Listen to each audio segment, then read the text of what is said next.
আমরা পরের টপিকে যাব আজকে। তো এর পরের টপিকটা হচ্ছে তোমাদের সেটের অন্তর। তো হচ্ছে সেটের অন্তর।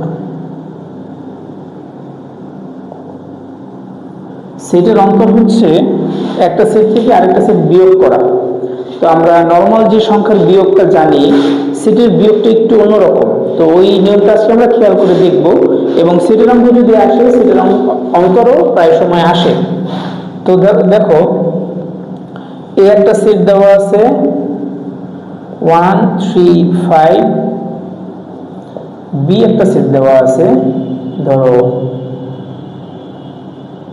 3 5 7।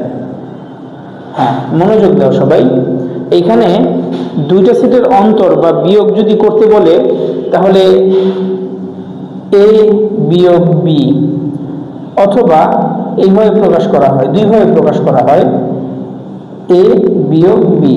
তো আমরা এইটা তো সবাই চিনি, এটা তো বিয়োগ আমরা সবাই জানি, কিন্তু এইভাবেও সেটের বিয়োগ প্রকাশ করা হয় বা বিয়োগ করা যায় এভাবেও। তো তোমরা দেখো, এ বিয়োগ বি যদি আমরা বের করি, তাহলে আচ্ছা নর্মালটা দিয়ে করি,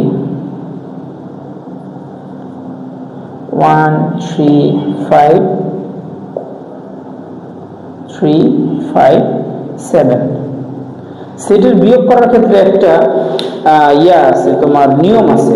এই নিয়মটা হচ্ছে, প্রথম সেট থেকে দ্বিতীয় সেটের উপাদানগুলো মিল নিয়ে বাদ চলে যায়। প্রথম সেট থেকে দ্বিতীয় সেট বিয়োগ যায় আর কি। ধরো, প্রথম সেটে যে যে উপাদানগুলো আছে, দ্বিতীয় সেটের ওই উপাদানগুলো মিলে গেলে ওগুলো সব বিয়োগ চলে যাবে। আর প্রথম সেটে যে উপাদানটা বাকি থাকবে ওইটা হচ্ছে আমরা অ্যান্সারে নিব, দ্বিতীয়টা আমরা নিব না। তো দেখো, এখানে আমরা 3 3 5 5 মিলে গেছে। তো 3 3 5 5 যদি মিলে যায়, তাহলে 1 আছে প্রথম সেটে। দ্বিতীয় সেটে কিন্তু 7 বাকি ছিল, কিন্তু আমরা দ্বিতীয় সেট থেকে অ্যান্সার নিব না, শুধু অ্যান্সার নিব প্রথম সেট থেকে। তাহলে এই 1টা রয়ে গেল। আচ্ছা, আমরা আরেকটা উদাহরণ দেখব। ধরো, সি ইকুয়াল টু যদি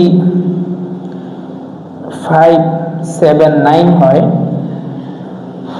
ডি ইকুয়াল টু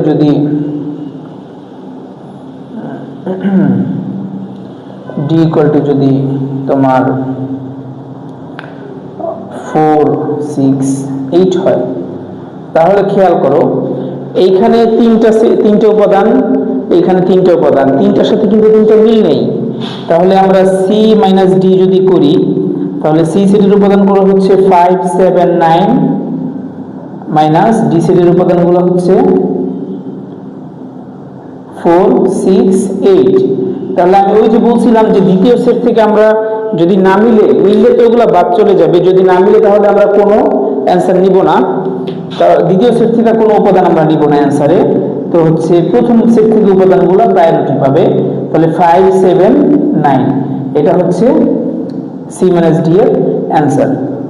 আশা করি সবাই বুঝতে পারছো। আর এই 1টা হচ্ছে প্রথম এ মাইনাস বি এর অ্যান্সার।